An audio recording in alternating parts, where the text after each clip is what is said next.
ও যুবক,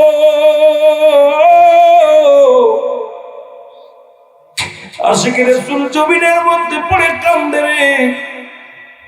আল্লাহ, জীবনে কোনদিন আমি নবীরে দেখি নাই, জীবনে কোনদিন তোমারে দেখি নাই রে আল্লাহ। না দেখে আমি আশিক পাগল হয়ে গেছি। আল্লাহ, তুমি বলে দাও আল্লাহ, আমি ইমান ছেড়ে দিব নাকি আল্লাহ আমার জীবনটা দিয়ে দিব? আমার জীবন যদি চলে যায় কোনো কষ্ট নাই রে রব্বে কারীম। আওয়াজ আসে, খবর শুনতে পাই বেলাল রে, যদি জীবন দিয়ে দিই জান্নাত পাবি রে মা। ও বেলাল, তুই যদি জীবনটা দিয়া দিস আল্লাহর জান্নাত তোর জন্য অপেক্ষা করে রে বেলাল। আর যদি রে বেলাল ঈমান দিয়ে দিস, যদি রে বেলাল কালেমা ছেড়ে দিস জাহান্নামে যাবি। বেলাল চোখের পানি ছেড়ে ছেড়ে কান্দে আর ডাক দেব, আল্লাহ আল্লাহ, জীবনটা দিয়ে দিবনি আল্লাহ। জীবন যদি যায় কোনো দুঃখ নেই, আমি কালেমা ছাড়ব না। এ মুসলমান উমায়ের কত যন্ত্রণা সহ্য করলো। দুই হাতের মধ্যে রশি লাগাইয়া, পায়ের মধ্যে রশি লাগাইয়া, বুকের উপরে পাথর চাপা দিয়ে রাখলো। এই খবর পাইলেন হযরত আবু বকর সিদ্দিক রাদিয়াল্লাহু তাআলা। খবর পেয়ে চলে আসলেন, বেলালকে পড়াই করলেন। মুসলমান হযরত আবু বকর সিদ্দিক রাদিয়াল্লাহু তাআলা কিছু দিনারের বিনিময়ে, কিছু অর্থের বিনিময়ে বেলালকে নিয়ে গেলেন। এই বেলালকে নিয়ে রাসূলুল্লাহর কদমের মধ্যে নিয়ে চলে গেলেন। নবীর কাছে খবর যায়, বলে আবু বকর সিদ্দিক, ইয়া রাসূলুল্লাহ, ইয়া হাবিবাল্লাহ, নবী গো, মায়ার নবী, ও মায়ার নবী, বেলাল নবী আকাশের আপনার কদমের মধ্যে আসছে। জীবনে কোনদিন আপনাকে দেখে না, জীবনে কোনদিন আল্লাহকে দেখে না। আল্লাহর নবী গো, এই জীবনে এমন আশিক আমাদের মাঝে পড়ে নেই। আমরা আপনাকে দেখে বিশ্বাস করেছি, আপনাকে ভালোবাসি। নবী গো, বেলাল কিন্তু আপনাকে দেখে নাই, আপনাকে দেখে না, এমন পাগল হয়ে গেছে। আমার নবী ডাকতে কয়, দাও বেলালকে আনো, আমার কদমের মধ্যে আনো। বেলালকে রাসূলুল্লাহর কদমে আনা হলো। নবীজি বেলালকে বুকের সঙ্গে চেপে ধরলেন। কেমন নবী গো, আমার বাবারা, আমার বন্ধুরা, আমার হাফসি গোলাম, হাফসি গোলাম, নিগ্রো গোলাম, হাফসি গোলাম বেলাল। ও যুবক, রব্বুল আলামিন এখনো পর্যন্ত আপনাকে আমাকে জিন্দা রাখছে। এ ভাইরা, আমার বন্ধুরা, আমার পৃথিবীর মধ্যে আসার সিরিয়াল আছে গো, যার কোনো সিরিয়াল নাই। দেখা যায় দাদা জিন্দা, নাতি নাই, বাবা জিন্দা, সন্তান দুনিয়ার মধ্যে নেই। কে কখন চলে যায় তো বলতে পারি না। রব্বুল আলামিন সুন্দর পরিবেশে জান্নাতের বাগানে বসার মতো, আসার মতো সুযোগ দান করলাম। একটু জোরে জোরে চিল্লায় বলা যাবে না আলহামদুলিল্লাহ? এ দুনিয়ার মুসলমান,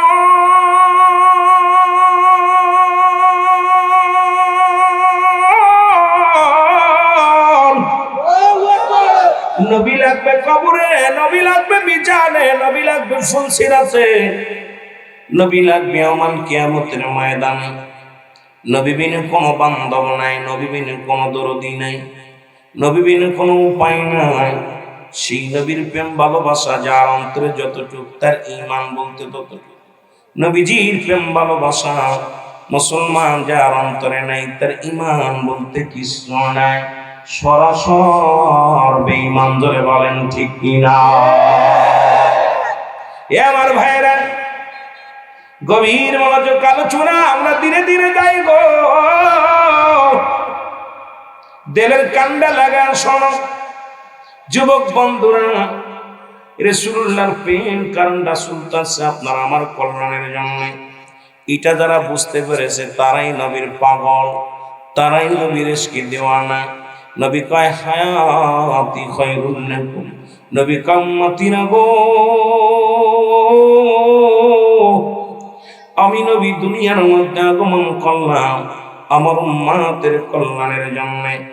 রাসূল যে আমার আপনার জন্য কল্যাণ স্বরূপ, নবী যে আমার আপনার জন্য বাঁচার জন্য একটা দিক নির্দেশনা, জাহান্নাম থেকে বাঁচার একটা দিক। পৃথিবীর মধ্যে রাহমাতুল লিল আলামিন বলতেছেন, উম্মতিরা রে, আমি নবী দুনিয়ার মধ্যে আগমন করলাম আমার উম্মতের কল্যাণের জন্য। শরীয়তে তাকাইবেন নবী, হাকিকতে তাকাইবেন নবী, মারিফতে তাকাইবেন নবী, রাষ্ট্র চালাইবেন নবী, ব্যবসা করবেন নবী, কাজ করবেন নবী, সংসার করবেন নবী। মুসলমান, পৃথিবীর মধ্যে সর্বগুণের গুণান্বিত করে রাব্বুল আলামিন আমার আপনার হাবিবকে দুনিয়ার মধ্যে পাঠাইল। সেই নবীর ভালোবাসা দরকার আছে কি না? রাসূলুল্লাহ বলেছেন, আমার নবী বলেন, উম্মতিরা দিলের কান্ডা লাগা শোনো গো, এই পৃথিবীর মধ্যে আমি নবী আগমন করেছি আমার উম্মতের কল্যাণের জন্য। আপনার আমার মঙ্গলের জন্য নবী আসছে রে। ও মুসলমান, যারা কয় নবীও মানুষ আমরাও মানুষ, নবীরা হলো গুনাহ থেকে মুক্ত, আমরা গুনাহে যুক্ত। নবীরা হলো মাসুমের মাসুম, আমরা হলাম গুনাহ মার্কা মানুষ। এখন গুনাহ মার্কা মানুষ হয়ে যদি কই নবী আমগার মতো মানুষ, এর মতো বিয়া করার পৃথিবীর মধ্যে আর কেউ নাই। জোরে বলেন ঠিক কি না? আবার নবীজি দুনিয়া থেকে বিদায় হয়ে গেছে গো। এখন এক শ্রেণীর বেঈমান মুনাফিকরা কয় নবী মরে গেছে। রাসূলুল্লাহ বলেন, ওফাতি খায়রুন লাকুম, আমার ওফাত, আমার ইন্তেকালটাও আমার উম্মতের জন্য কল্যাণ স্বরূপ। নবী বলে, উম্মতিরা রে, এই দুনিয়ার মধ্যে যদি কোনো উম্মত কোনো ভালো কর্ম করে, আজকে যেমন এই জান্নাতের বাগান সাজায়া আমার পাগলেরা বসেছে এই জান্নাতের বাগানে, রাসূল কয় উম্মতিরা গো,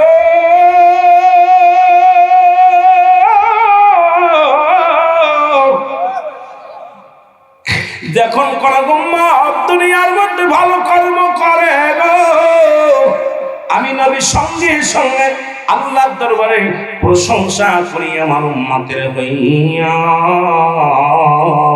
আবার যখন কোন উম্মতের গুনাহের কাজ করে, সঙ্গে সঙ্গে আমি নবী আল্লাহর দরবারে ইস্তেগফার করি, আল্লাহ, ও আমার আল্লাহ, অমুক গ্রামে অমুক মোল্লা, অমুক বিশেষ, অমুক জোয়ারদার, অমুক সর্দার গুনাহ করেছে, আমি অমুকের তরফ থেকে তোমার কাছে তওবা করলাম, ইস্তেগফার করলাম, আল্লাহ তুমি তারে মাফ করে দাও। অন্যায় করে ছেলে মাফ চায় বাবায়, অন্যায় করে গ্রামের ছেলে মাফ চায় চেয়ারম্যান মেম্বার যাইয়া, এমন নবীর উম্মত হইলাম। অন্যায় করি আমি, ক্ষমা চায় আমার নবী। এই নবীর পক্ষে থাকার দরকার আছে কিনা? এই রাসূলের প্রেম ভালোবাসা যার অন্তরে যতটুকু, তার ঈমান বলতে ততটুকু। নবীর প্রেম ভালোবাসা যার অন্তরে নাই, তার ঈমান বলতে কিছু নাই, সরাসরি বেঈমান। একটা হলো, কথাগুলো বললে বুঝতে পারবেন, মানব জীবনের অমূল্য সম্পদের নাম হলো মুসলমান, ঈমান। আর ব্যক্তির জীবনের অমূল্য সম্পদের নাম হলো রূহ। এর রূহবিহীন যেমন মানুষের কোনো মূল্য, এই বডির কোনো মূল্য নাই। আজকে মুসলমান আশিকের রাসূল হযরত মাওলানা আব্দুল কাদের বেলালী ভাই দেখতে কত সুন্দর। ও বাজান শুনে নাও, ভিতর থেকে এখন যদি পাখিটা উড়ে যায়, এই বডির কোনো মূল্য নাই। সবচেয়ে এক নাম্বার দাম, এক নাম্বার মূল্য হলো এই বডির জন্য প্রত্যেকটা মানুষের রূহটা হলো অমূল্য সম্পদ। ও যুবক শুনে নাও, আমি এই জন্য বলি, ব্যক্তির জন্য অমূল্য সম্পদের নাম হলো রূহ, আর মানব জীবনের অমূল্য সম্পদের নাম হলো ঈমান। মুসলমান রূহবিহীন যেমন বডির মূল্য নাই, ঈমানবিহীন কোন আমলের মূল্য নাই। এখন দুইটা কায়দা, একটা হলো আমল, একটা হলো ঈমান।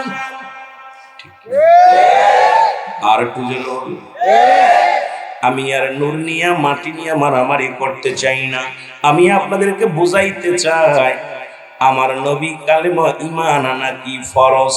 জোরে বলেন, ঈমান আনা কি? জোরে বলেন, নামাজ পড়া কি? পর্দা করা কি? আল্লাহর বিধান মানা কি? যেমনি ফরজ।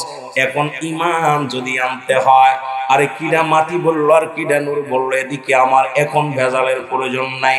যেহেতু আমার আগে বুঝতে হবে, বুঝলে পারে ঝামেলা একবারে সব শেষ রে মুসলমান। একটু বুঝতে পারলে আর ফিতনা হবে না, একটু বুঝতে পারলে আর ঝামেলা হবে না। ও দরদি বন্ধু আমার, একটা হলো ঈমান, একটা একটা হলো আমল। এখন ঈমান যদি আনা হয় ফরজ, ঈমান যদি চলে যায় তার জন্য জাহান্নাম। এখন একটা হলো ঈমান, একটা হলো আমল। আমল হলো নামাজ, রোজা, হজ, যাকাত, কুরবানি ইত্যাদি ইত্যাদি, এটার নাম হলো আমল।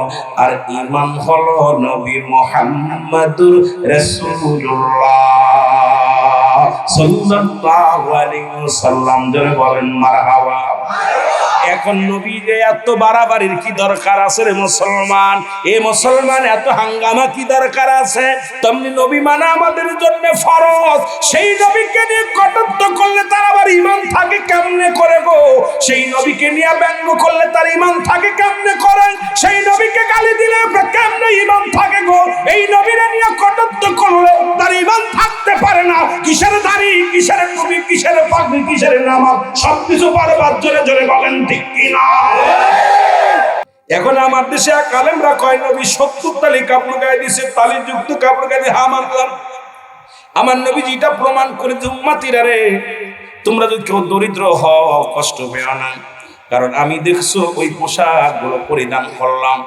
আবার নবী তৎকালীন জামানায় একটা কাপড় গায়ে দিছে যার দাম ছিল 42,000 দিরহাম, যা পৃথিবীর কোন রাজা বাদশা পড়তে পারে নাই। এখন এই কথাটা তোমার কইতে গেলে কষ্ট হয় কেন? মুসলমান শোনো, তোমার ভিতরে যেন অহংকার না আসে। পোশাক পরিধান ওই সদকায়ে জারিয়ার কথা। তুমি যদি ভালো মন্দ খাও, তোমার ভিতরে আরেকজনের গুসা যেন না আসে। যদি দামি কাপড় গায়ে দাও, এটা গায়ে দেওয়া পর যেন গরিবকে অবহেলা না করো, কারণ আমার নবীজি এগুলো শিখায় দিয়ে গেছে আমাদেরকে। এখন কেন তোমার ভিতরে এত অহংকার আসে? রাসূলুল্লাহর পোশাকটার দাম ছিল তৎকালীন জামানায় 42,000 দিরহাম, যা পৃথিবীর কোন রাজা বাদশা পড়তে পারে না। কিন্তু রাসূলুল্লাহর ভিতরে কিঞ্চিত পরিমাণ অহংকার নাই। জোরে বলেন ঠিক কিনা? রাসূলুল্লাহ আবার একদল কয় নবীজি বুড়ি বিয়ে করছে, বলো মিশন। যারা কয় আমার নবীজিকে নিয়ে কেমন ভাবে আম্মা জানদেরকে নিয়ে কটূক্তি করে। আম্মা জানকে রাসূলুল্লাহ প্রস্তাব দেন নাই। রাসূলকে প্রস্তাব দিয়েছে মা খাদিজাতুল কুবরা। তার মুসলমান শোনো, তার তরফ থেকে, আম্মা জানের তরফ থেকে রাসূলুল্লাহ মেয়ের পায়গাম দিলেন। রাসূলুল্লাহ বলে আমি প্রস্তাবে রাজি নাই। আমার চাচা আছে আবু তালিব, পরামর্শ করে বিয়ে হলো। আমার বাবার এটাও আমার উম্মতের জন্য করলেন। নবীর বয়স যখন 25, আম্মা জান খাদিজার বয়স তখন 40। উম্মতিরা রে, পৃথিবীর মধ্যে আমার আল্লাহর বিধান, যদি আল্লাহ পাকের পরে কাউকে সিজদা করতে বলা হতো, নিজ নিজ স্ত্রীকে তার স্বামীর পায়ে সিজদা করার হুকুম থাকতো। জোরে বলেন ঠিক কিনা? রাসূলুল্লাহ বিয়ে করলেন। আম্মা জান খাদিজাতুল কুবরা, তার বয়স তখন 40 গো। নবীর বয়স তখন 25। আবার নবীর বয়স যখন 53, বিয়ে করলেন আম্মা জান আয়েশা সিদ্দিকার বয়স তখন মাত্র 7। এই বলবি এখন কয় নবীজি বিয়ে বাণিজ্য করছে। আরে কত বড় বল! রাসূলুল্লাহ কেন করলেন? আমার উম্মতিদের মধ্যে মুসলমান স্বামী জাতি যে তোমাদের মহিলাদের মাথার তাজ মহিলারা যে মাথায় রাখবে, তার একটা প্রমাণ করার জন্য রাসূল জীবনে আম্মা জান আয়েশা সিদ্দিকারে বিয়ে করলেন। শুনে নাও উম্মতিরা, আমার উম্মতিরা শোনো, তোমার স্বামী যদি বুড়া হয়, খবরদার খবরদার অবহেলা করবা না। তোমার স্বামী যদি তোমার চাইতে বয়সে ছোট হয়, খবরদার তাকে অসম্মান করবা না, সম্মান করবা। তার প্রমাণ মা খাদিজা দেখায় দিয়ে গেছে, মা মুসলমান আম্মা জান আয়েশা সিদ্দিকা দেখায় দিয়ে গেছে। তারপরও যদি নবীকে নিয়ে কটূক্ত করেন মুসলমান, আমি মনে করি ওদের কপাল মন্দ। জোরে বলেন ঠিক কিনা? গবেষণার মধ্যে আছে, আল্লাহ কি গবেষণার মধ্যে আছে। অ্যারিস্টটল সক্রেটিস বই লিখে বললেন, নো দাইসেলফ, নিজেকে নিজে চিনতে হবে। মানাফান নফস, নিজের নফসকে চিনতে হবে। কলবুস সালিম, আত্মাটাকে প্রসিদ্ধ করতে হবে। অ্যারিস্টটল সক্রেটিসের বই পড়িয়া তারা জ্ঞানী হইছো। লেখা পরে বলে নো দাইসেলফ, নিজেকে নিজে চিনতে হবে, অন্য কেউ নয়। আর আমরা আছি শুধু অন্যকে চিনার জন্য, গবেষণা করার জন্য। আমার দাদু ভাইয়েরা দিলের কান্ডা লাগান শোনো। বেলাল ডাকতে বলে, বাবা বাবা গো, আমি আপনার কাছে জানতে চাই, এই সূর্যকে উদয় করে কে ডুবায়? কে রাত বানায়, কে দিন বানায়? কে জমিনটা বানাইলো, কে আকাশটা বানাইলো? রাবে মুসলমান রাবা কয় বেলালে সব কিছু তো আমার নিজের দান, এগুলো আমি মালিক, এগুলো আমাদের কর্তা মালিক। বেলাল কয় না না না, এগুলোর মালিক একজন, যিনি হলো আপনার আমার মালিক, ইনি আর কেউ নয়, তিনি একজন আছেন। রাবা কয় বিপদে পড়েছি সন্তান নিয়ে, অনেক লম্বা আলোচনা। রাবা বিক্রি করে দিলেন হযরতে বেলালকে, বিক্রি করলেন কার কাছে? উমাইয়ার কাছে। উমাইয়া বকরি চড়ানোর দায়িত্ব দিলেন বেলাল রাদিয়াল্লাহু তাআলাকে। বেলাল মুসলমান বকরি চড়ায় রহে আর চিন্তা করে, আল্লাহ এই পৃথিবীকে বানাইলো কেন? বানাইলো আমারে কেন পাঠাইলো? কিসের দায়িত্ব? এই জমিনটাকে বানাইলো, সূর্যকে উদয় করে সূর্যকে ডুবায়, এই জমিনটাকে বানাইলো কে? আবার এটা শেষ করে দিবে। কারণ আল্লাহ কয় কুল্লু মান আলাইহা ফান, আল্লাহ কয় বান্দার এই জমিনটা আমি রাখবো,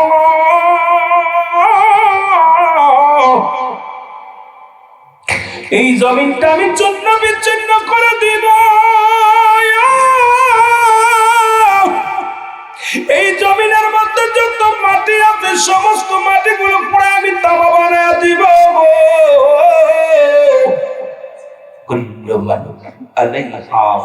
সব শেষ করে দিবে কে? আর একটু জোরে বলেন কে? আল্লাহ কয় বান্দা জমিনের মধ্যে যত মাটি আছে গো, সমস্ত মাটিগুলো পুরো আমি তামা বানায় দিব। জমিনের মধ্যে যত পানি আছে সব পুড়ে ছাই হয়ে যাবে। যেদিন কিচ্ছু বলতে কিচ্ছু থাকবে না, সেদিন থাকবো শুধু আমি আল্লাহ, আর আমি থাকবো রাসূলুল্লাহর ভালোবাসা নিয়ে। এই জন্য তো সুন্নিরা নবী নবী বইলা পাগল, বাতিলদের মাথা গরম হয়। ওরা নবীর ভিতরে পাইলো কি, নবীর ভিতরে পাইলো কি? আমি একটা ফতোয়া দিছি আজ থেকে কয়েক বছর আগে, ফতোয়া ওয়াজের ময়দানে ফতোয়া দিয়েছিলাম, যারা নবীকে বাদ দিয়ে আল্লাহকে পাইতে চায় এরা হলো এই জামানার আল্লাহ ওয়ালা কাফের। জোরে বলেন ঠিক কিনা? উমার বাড়িতে রাখাল হইল, মাঠে বকরি নিয়ে যায় চড়ায়। গবেষণার মধ্যে আছে কে দুনিয়া বানাইলো, কে আসমান বানাইলো, জমিন বানাইলো। বেলাল এই গবেষণার মধ্যে আছে। হঠাৎ করে কে জন আওয়াজ দিয়ে বলে বেলাল, এগুলো সব কিছুর মালিক হলো রব্বে কারীম লা ইলাহা ইল্লাল্লাহ।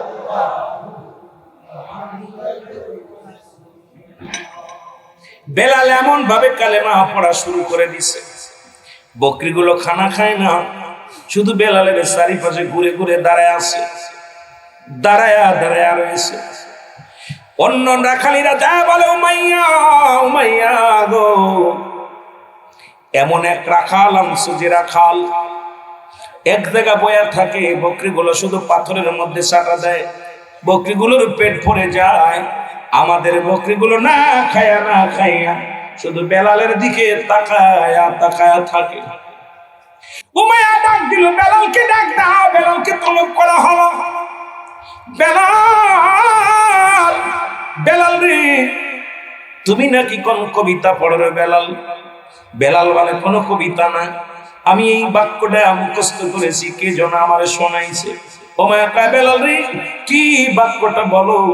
বেলাল ডাকতে বলে লা ইলাহা ইল্লাল্লাহ মুহাম্মাদুর রাসূলুল্লাহ। জোরে জোরে চিল্লায় বলা যাবে না মারহাবা। ও যুবক, দিলের কান্দে লাগে শোনো গো, বেলাল রাদিয়াল্লাহু তাআলা কালেমার পাগল হয়ে গেল। লা ইলাহা নাই কোন ইলাহ ইল্লাল্লাহু এক আল্লাহ ছাড়া। এই কালেমাটা কোন হিন্দু স্বীকার করতে পারবে না, খ্রিস্টান স্বীকার করতে পারবে না, বৌদ্ধ স্বীকার করতে পারবে না। কারণ আদি পিতা আদম আলাইহিস সালাম থেকে শুরু করে, আদি মা হাওয়া আলাইহিস সালাম থেকে শুরু করে একই কালেমা, কালেমার কোনো পরিবর্তন হয় নাই। আদম নবী ডাকতে বলে লা ইলাহা ইল্লাল্লাহ, নাই কোনো ইলাহ আল্লাহ ছাড়া। আদম শফিউল্লাহ, আল্লাহকে পাওয়ার ঠিকানা আমি আদম। ডাকতে বলে ঈসা আলাইহিস সালাম, বলে লা ইলাহা ইল্লাল্লাহ, নাই কোনো ইলাহ। ঈসা রূহুল্লাহ, আমি ঈসা আল্লাহকে পাওয়ার মাধ্যম। এর মুসলমান ইব্রাহিম কয় লা ইলাহা ইল্লাল্লাহ, নাই কোনো ইলাহ ইল্লাল্লাহ আল্লাহ ছাড়া। ইব্রাহিম খলিলুল্লাহ, আমি হলাম আল্লাহকে পাওয়ার একটা মাধ্যম। মুসা কয় কালিমুল্লাহ, আমি আল্লাহকে পাওয়ার একমাত্র ঠিকানা। আমার নবী কায় রাহমাতাল লিল আলামিন, আল্লাহ পাক একমাত্র ঠিকানা। আমি মুহাম্মাদুর রাসূলুল্লাহ জোরে বলেন সাল্লাল্লাহু আলাইহি ওয়াসাল্লাম, জোরে বলেন মারহাবা। জীবনে কোনোদিন তোমার দেখি না, তোমার হাবিব কেউ কোনোদিন দেখি না। ও আমার আল্লাহ, আল্লাহ আমি বেলাল তোমার প্রেমে দিওয়ানা হয়ে গেলাম। আল্লাহ জীবন যদি চলে যায় তবু কালেমা ছাড়বো না। বেলাল কালেমা পড়া শুরু করলো জোরে জোরে, কালেমা এমন জোরে পড়ে আরো স্পিরিট বেড়ে যায়। ও মায়া খবর পাইলো বেলাল খানা বন্ধ করছে কিন্তু কালেমা বন্ধ করে নাই।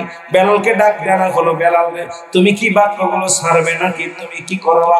বেলাল কয় দুনিয়ার সব কিছু ছেড়ে দিতে পারি, আমি মধুর কালেমা ছাড়ব না।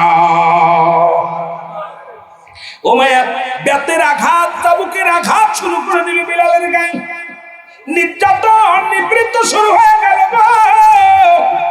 বেলালকে একটা আঘাত করে, প্রতিটা আঘাতের মধ্যে বেলাল ইল্লাল্লাহ ইল্লাল্লাহ ইল্লাল্লাহ লা ইলাহা, এত পরিমাণ বেলালকে আঘাত করে করে মুসলমান বেলাল জমিনের মধ্যে পড়ে গেলেন, গায়ের চামড়াগুলো ছুলে যায়। বেলালকে তেজি ঘোড়ার পিঠে বাঁধলে টানা হয় মুসলমান। লম্বা চুনে, ও যুবক শুনে নাও, শুনে নাও, বেলালের হাতে পায়ে রশি দিয়ে বাঁধা হলো। বেলাল চোখের পানি ছেড়ে কান্দার বলে রব্বে কারীম, জীবন দিয়া দিব তোর ঈমান দিব না, আমার ঈমান যেন না যায়, আমি চলে যাব আল্লাহ। আল্লাহ ঈমান গেলে আমি জান্নাতে যাব আল্লাহ, আমি ঈমান ছাড়ব না। কালিমার মালা পড়ে রাসূল আকরাম সাল্লাল্লাহু আলাইহি ওয়াসাল্লামের সওয়াব পায় সোনার বেলাল। নবীজি দেখি গায়ের মধ্যে ক্ষত বিক্ষত হয়ে গেছে বেলাল। নবী ডাকতে বলে বেলাল রে, ও বেলাল তোমার এই হালাত হলো, এত কষ্ট করেছিল বেলাল।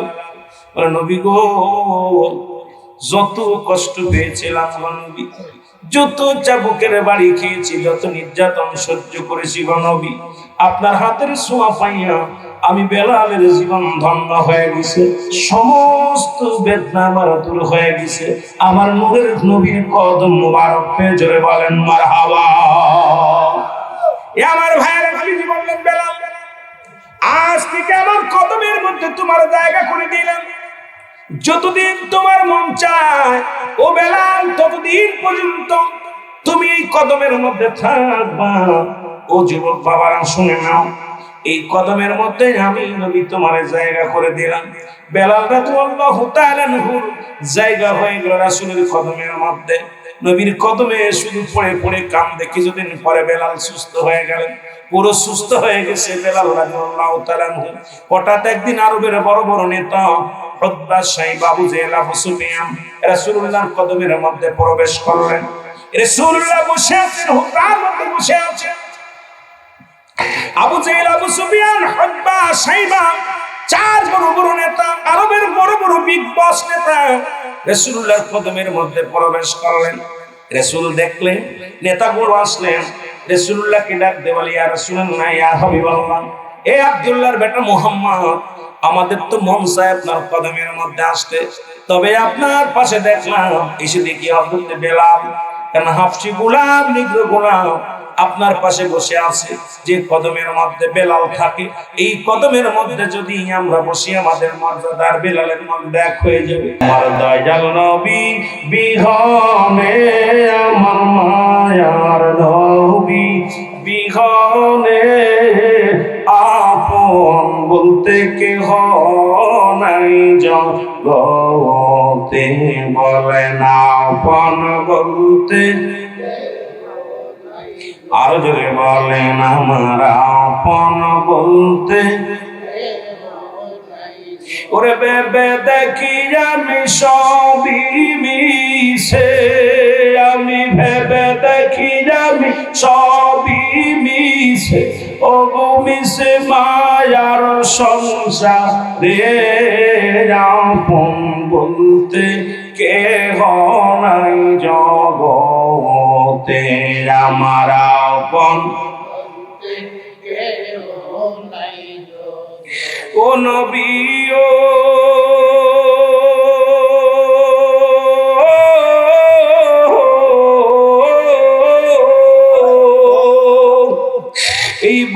মন্তপুরের আশিকেরা হইয়া দিওয়ানা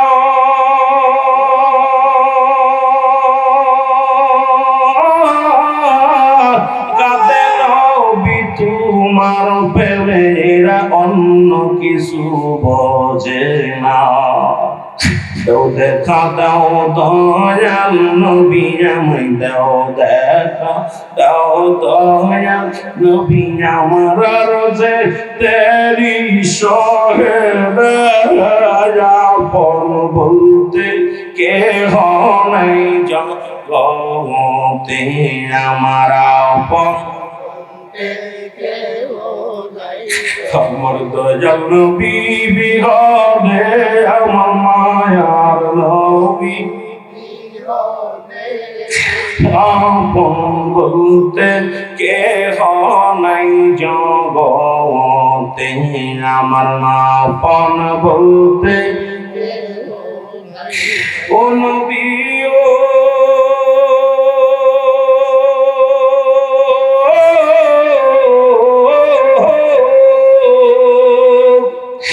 মদিনাতে আসেন গয়াপনি আমায় পাগল বানায়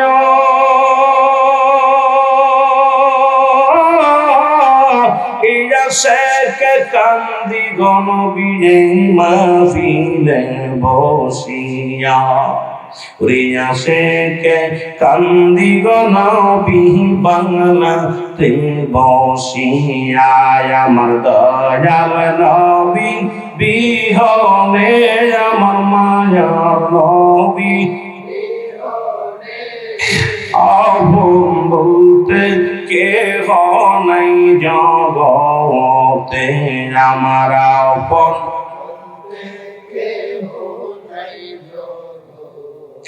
এ দুনিয়ার মুসলমান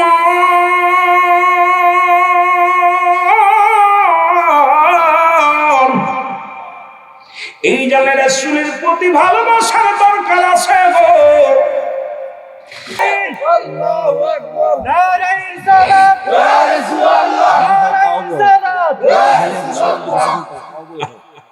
কত ওয়াজ করব সাবজেক্ট দিলে ওয়াজ করা যায় সাবজেক্ট দিলে জনগণের অধিক তৃপ্তি না পেটলে একজনের দোয়া করছে একজন মাহফিল করছে যে দোয়া না করে হুজুর টাকা দিতাম না ভাই কেন রে আমার নামে তো ওয়াজ করেন বড় বিপদ আছে কথাগুলো বলতে গেলে বড় কষ্ট হয়।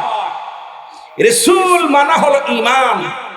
এখন রাসূলকে নিয়ে যারা মানতে পারে না আমার নবীকে যারা মানতে পারে না এদের আবার কিসের দাড়ি কিসের টুপি কিসের মৌলবি কিসের তাফসীর কারো ঠিক না কষ্ট হচ্ছে আপনাদের আমার ভাইরা আমার বন্ধুরা রাসূলের জিদ আমার নবীকে বলছে বায়ানাত উত্তম ব্যবহার উত্তম আখলাক উত্তম চরিত্র রাষ্ট্রনায়ক হিসেবে নবী শ্রেষ্ঠ মুসলমান নবী হিসেবে শ্রেষ্ঠ বাবা হিসেবে শ্রেষ্ঠ পৃথিবীর মধ্যে নবী হিসেবেও শ্রেষ্ঠ কারণ আমার নবী 2 নাম্বার কোথাও নাই সব 1 নাম্বার একটু বুঝতে পারলে সব ক্লিয়ার কিন্তু বুঝানোর অভাব আমার নবী কি বলছে কাও ভাই আমার হুজুর বললেন বেলালী ভাই বললেন এরে মুসলমান শুনে নাও গরুর রাখাল নারে বাজার না তৎকালীন জামানায় তো গরু হইছিল না ধরতে গেলে সৌদি আরবে এখনো নাই বেশিরভাগই বকরি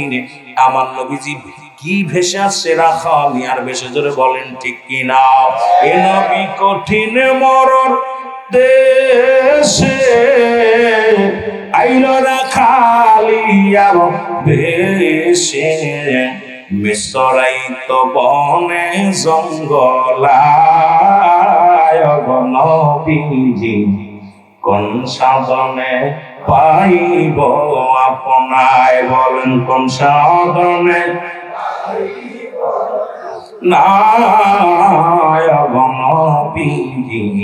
কোন সাধনে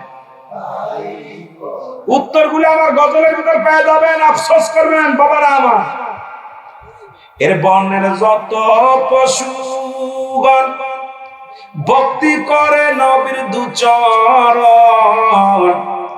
মেঘমালা মর ছায়া দিত গায় নবীর এই সমস্ত মুজিজা দেখা বিবি খাদিজা জীবন জৈবন সফল নবীর পায় নবীজি কোন সাধনে সব উত্তরের ভিতর পাই যাবেন জোরে বলেন কোন সাধনে পাই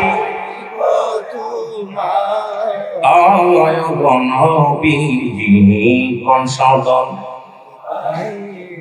নবী কঠিন মরুর দেশে আসলো রাখালিয়ার বেশে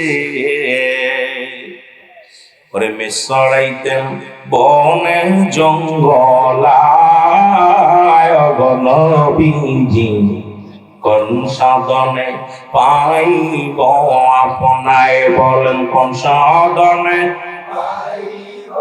আপনায় নবীজি কোন সাধনে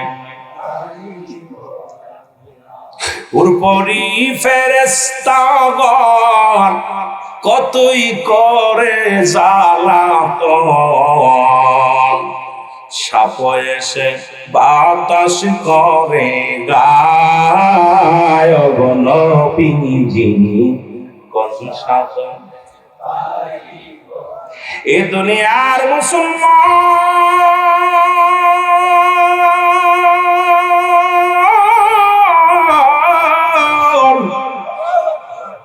নবী মেসর আলো আপনার জন্য আমার জন্য পণ্ডিত মৌলবীর আসর রাসূল শুধু মেসরাই নাই নবী মাটি কাটছে মাটি টানছে রাসূল কিসের জন্য করেছে কারণ আমার উম্মতের ভিতরে এমন কোন উম্মত হবে দিন মজুরি তারা মেহনত করবে মাটি কাটবে মাটি টানবে গরিব অসহায় হবে আমার উম্মতিরা যেন কষ্ট না পায় এই যে নবীজি রাখালিয়ার ভেষ বকরি চরানোর ভেষ নবীজি গরু ছাগল চরানোর ভেষ রাসূলুল্লাহ এটা রাখাল হিসেবে নয় কারণ আমার উম্মতিরা অনেকেই মাটি কাটবে মাটি টানবে দিন মজুরি হবে রাখাল হবে কেউ যেন কষ্ট না পায় কারণ ওই যে বলছি হায়াতি খায়রুল লাকুম এই একটা হাদিসের আলোচনা যদি আমি শেষ করতে পারবো না রে বাবা এই কথার ব্যাখ্যা বিশ্লেষণ দিতে গেলে আমার রাত শেষ হয়ে যাবে আমার রাসূল বুঝায় দিয়ে গেল আমার উম্মতিরা তোমরা যদি কেউ দরিদ্র হও রে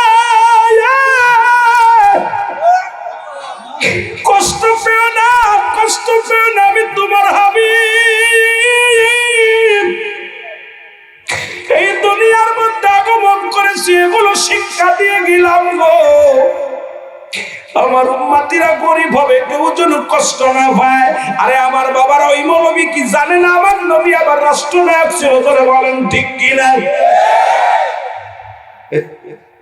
বেটা বিয়া জুতা দে পিটানোর দরকার এই সমস্ত মৌলবীদের নবীজি খালি বেশি খালি খারাপটা নজরে পড়ে ভালোটা পড়ে না রাসূলুল্লাহ কি করেছে মুসলমান শোনো আমার নবী রাহমাতুল লিল আলামিন যিনি রাষ্ট্রনায়ক ছিলেন আবার নবী বুঝাইয়া দিলেন আমার উম্মতিরা শোনো তোমাদের মধ্যে যদি কেউ ধনী হয় কেউ যদি এমপি হয় কেউ যদি মন্ত্রী হয় কেউ যদি টাকাওয়ালা হয় আপনাদের এলাকার মধ্যে অনেক আছেন লন্ডন প্রবাসী আবার অনেকে দিন মজুরি দিন আনে খায় এখন নবী বুঝাইয়া দিয়ে গেল আমার উম্মতিরা তোমরা যদি কেউ ধনী হও খবরদার অহংকার করো না আমি নবী বাদশাহ নবী কোনদিন অহংকার করে নাই ধরে বলেন ঠিক কিনা বাইয়িনাত উত্তম ব্যবহার উত্তম আখলাক উত্তম চরিত্র যারা রাসূলুল্লাহর ভিতরে ছিল পৃথিবীর কোন মানুষের ভিতরে এটা নাই জোরে বলেন ঠিক কিনা কাল লাগে কাটতে আবার বলে রাসূল কি করেছেন মুসলমান শোনো 70 তালি কাপড় গায়ে দিছে আমরা ওয়াজ করি এক দলা জান্নাত বেচা কিনা করে যারা খালি কবরে আগুন দিবে কবরে সাপ আসবে সুন্নিরা কবরে সাপের ভয় করে না বিশ্বর ভয় করে না যাদের অন্তরে আছে নবীজির প্রেম এদের কবরে সাপ আসবে না বিশ্ব আসবে না কামড়াইলে তোদের কামড়াইবে জোরে বলেন ঠিক কিনা আমরা কি ছোট আছি, আমাদের ভয় দেখায়, ছোটবেলা ভয় দেখায় না মা, এই রাস্তায় যাস না, সাপ আছে, গলা কাটা আছে, পাটের সময় এলেই একটা রক উঠে যে গলা কাটা আছে, ঠিক কিন্তু আপনাদের একটু কয় না মানুষ ধরা আছে। বলেন যে এখন আপনারা যদি বলি ভাই মানুষ ধরা আসেনি, তো বিশ্বাস করবেন?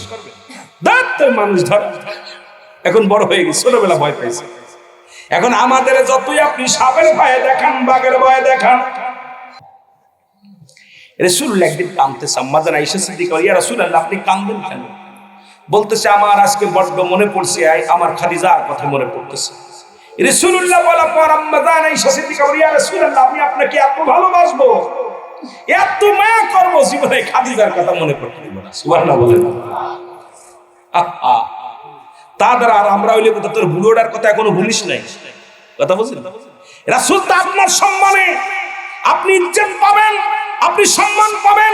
ইসলাম সৌন্দর্য পছন্দ করে। রাসূলুল্লাহকে এই দুনিয়ার মধ্যে পাঠানোর একটাই মূল উদ্দেশ্য ছিল আল্লাহ পাকের, যে তার উম্মতিরা, তার বান্দা বান্দি রাসূলের অনুকরণ অনুসরণ করবে, আর কোনটা শান্তির পথ কোনটা অশান্তির পথ সবগুলো রাসূলুল্লাহ দেখাই দিয়ে। জোরে বলেন ঠিক কিনা, আরো জোরে বলেন ঠিক কিনা। সুতরাং রাসূলের পথই হলো প্রকৃত মুক্তির পথ, রাসূলের পথ, রাসূলের জিন্দেগি মানায় হলো মুক্তির পথ। সুতরাং না ছিল আকাশ, না ছিল বাতাস, না ছিল কোন সৃষ্টিময়, রাসূল তোমারই কারণে বিশালে ভুবনে আমার আল্লাহ জিন্দ পরিচয়। বলেন মারহাবা। আমার নবীজির কথাগুলো বলতে গেলে অনেক কথা এসে যায়, সব কথাগুলো চিন্তা করে, অথচ রাসূল মুসলমান শুনে না। হযরত আনাস রাদিয়াল্লাহু তাআলা আনহু 10টা বছর হুজুরের খেদমতে ছিলেন। হযরত আনাস রাদিয়াল্লাহু তাআলা কত বছর? 10 বছর হুজুরের খেদমতে ছিলেন। হযরত আনাস বলে, আল্লাহর কসম করে বলি আমি কত ভুল করেছি। রাসূলুল্লাহ যদি আমার পানি চাইতো, গরম পানি চাইলে ঠান্ডা পানি দিতাম, যদি বিছনা উঠাইতে বলতো পারে ফেলতাম, স্যান্ডেল চাইলে জুতা দিতাম। খোদাকে কসম করে বলি আমার নবীজি কোনদিন আমারে থমক দিয়ে কথা বলে নাই। জোরে বলেন সুবহানাল্লাহ।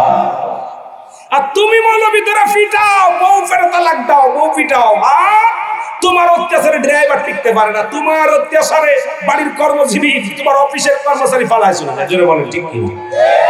ডায়াসের মধ্যে কর্মচারীর অপমানি করে, পিএস এ অপমানি করছে, চোর কয় কথা। ডায়াসের মধ্যে বক্তা কইতেছে এটা চোর, তুই মুক্তি হলি কই থেকে, হাফেজ হলি কই থেকে? রাসূলের আদর্শই তো নাই, রাসূলের ভালোবাসা, রাসূলের আদর্শই নাই, তার ভালোবাসা দূরের কথা। জোরে বলেন ঠিক কিনা? আমার ভাইরে, আমার বন্ধুরে, আমার এই ভালোবাসার প্রেমিক হযরত বেলাল গো,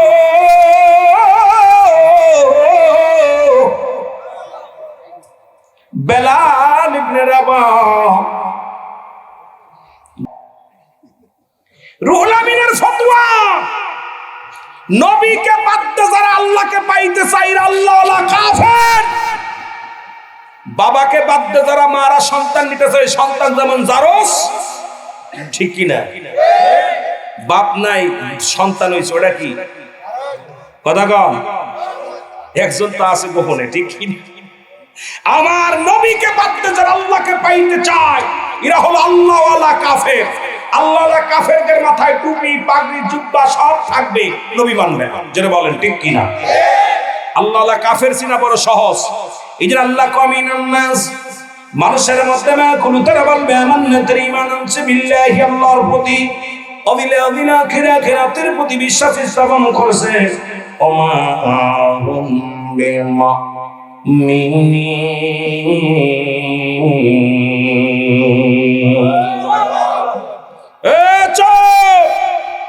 আল্লাহ কয় না, শব্দের অর্থ হলো মানুষ। এই মানুষের মধ্যে চোর আছে, বাটপার আছে, গুন্ডা আছে।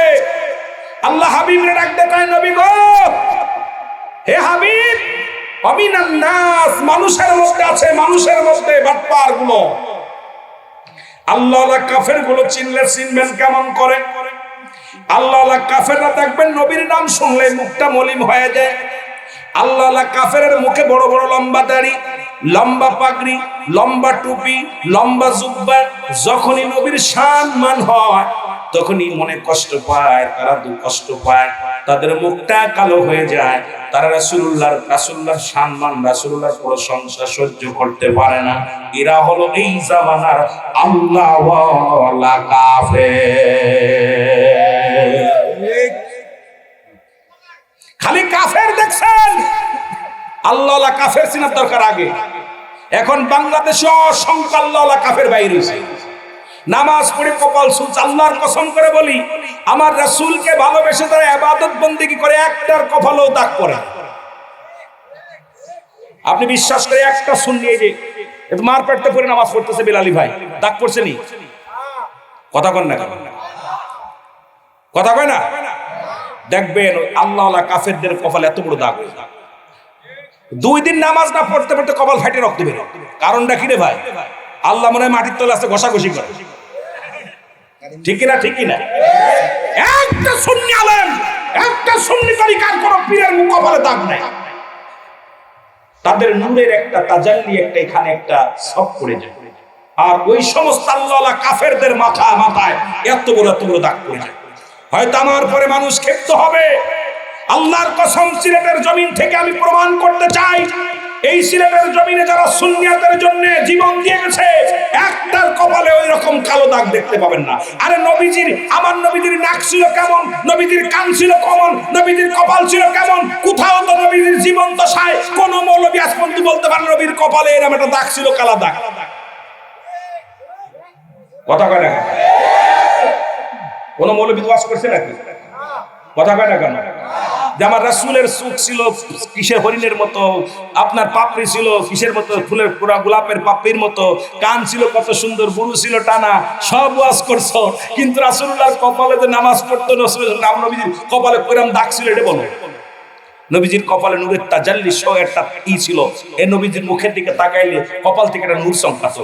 সুন্নি প্রতিটা আলেম, সুন্নি প্রতিটা আলেম, সুন্নি প্রতিটা পীর, সুন্নি প্রতিটা আশেক, সুন্নি প্রতিটা ভক্তবিন্দুর কপাল দিয়ে নূর চমকায়। জোরে বলেন ঠিক কিনা? আর ওদের কপাল দিয়ে এত বড় একটা, নবীর দুশমনের কপালে এত বড় একটা কালা দাগ পড়ে যায়। দেখবেন পাগড়ি বান্ধা আছে আর কপালে দাগ ফেলছে কি, আমি আল্লাহর কসম করে বলি, হয়তো আমার পরে ওরা আমার বলবে, দোষারোপ করবে। তবে সিলেটের জমিনে বয়া বলে গেলাম, এই সিলেটের জমিনে যতগুলো বক্তা আসবে দেখবেন আমার রাসূলকে যারা ভালোবাসে ওদের কপালে একটার দাগ কালা দাগ, একটার কপালে কালা দাগ পাবে না। কারণ আমরা কপাল জমিনের মধ্যে ঘষি না, আমরা রাসূলকে ভালোবাসি, সিজদা করি আল্লাহকে সিজদা করি। লা কখন ইল্লা ব্যতীত হুজুর মানে হাজের নাদের কলমা না, সালাত মানে নামাজ। আমরা দুনিয়াবি নামাজ পড়ি না, আমরা পড়ি আল্লাহকে দেখানো নামাজ। জোরে বলেন ঠিক কিনা?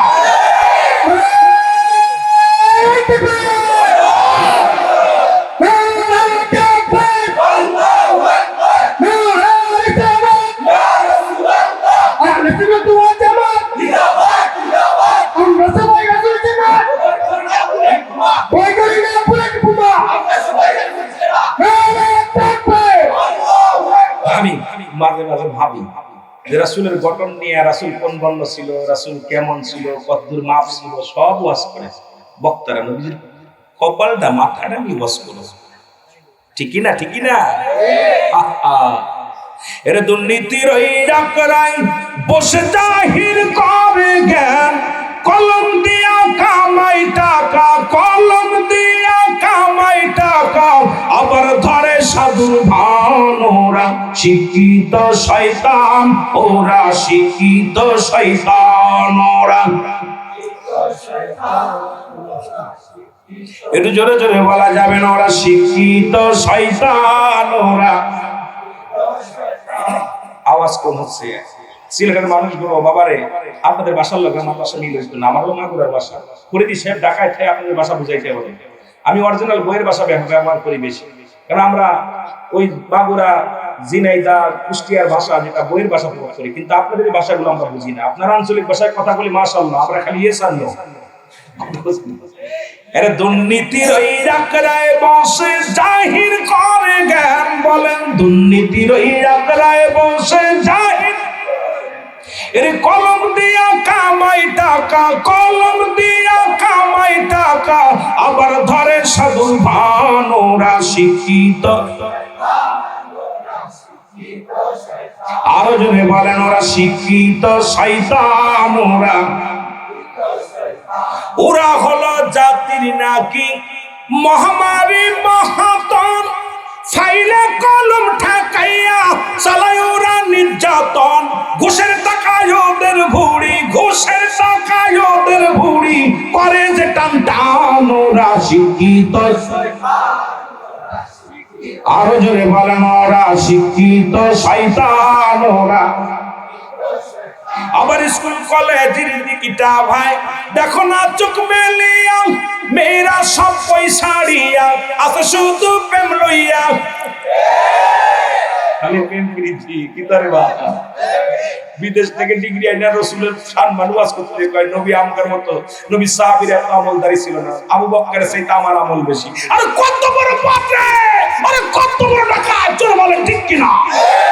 ওরে বাংলার জমিন দেখার জুতা মেরে খাদাই নাই, ও কয় আবু বকরের চাইতে আমার আমল বেশি। আউযুবিল্লাহ। এদের কোন মাযহাবের লোক রে ভাই? কত হইতিনি এই মিথ্যা বললে আমার জবান কেড়ে নিবে। কমনে বদ কয় আবু বকরের চাইতে আমার নেকির পাল্লা বেশি ভারী। আহা, লামাজাবির একজন বদমাইশ। আবার একজন কইছে বাথরুমে বইয়া সালাম দেওয়া যায়। আরেকজন কয় আমি নাম বলতেছি না, কথা বুঝছেন নি? এই মিডিয়া দেখবি বাবা, একটু খুলা খুলা দেখবি। আরেকজন কইতেছে যে ওই নায়িকাদের, ওই ভারতের কোন নায়িকার আল্লাহর নামে দেখতে কইতে সব হইব।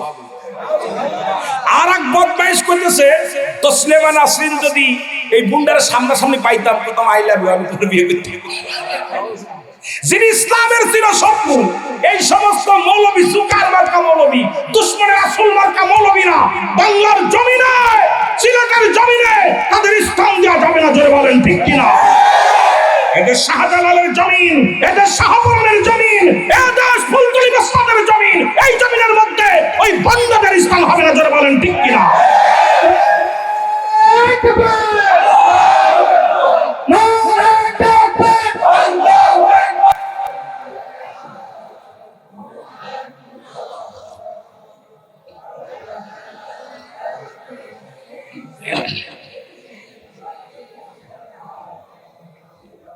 এ দুনিয়ার মুসলমান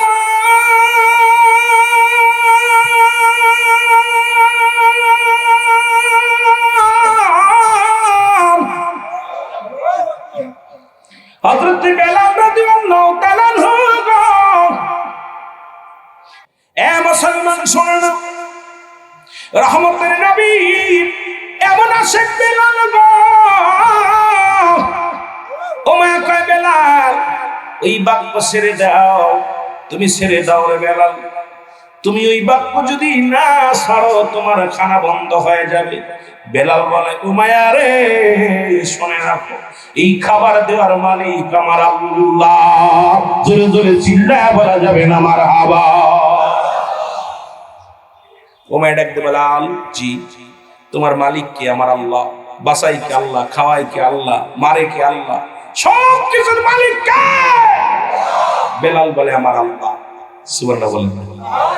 বেলাল তোমার খানা বন্ধ। বেলাল খানা বন্ধ করে দিলেন, ডাকতে বলে রব্বে কারীম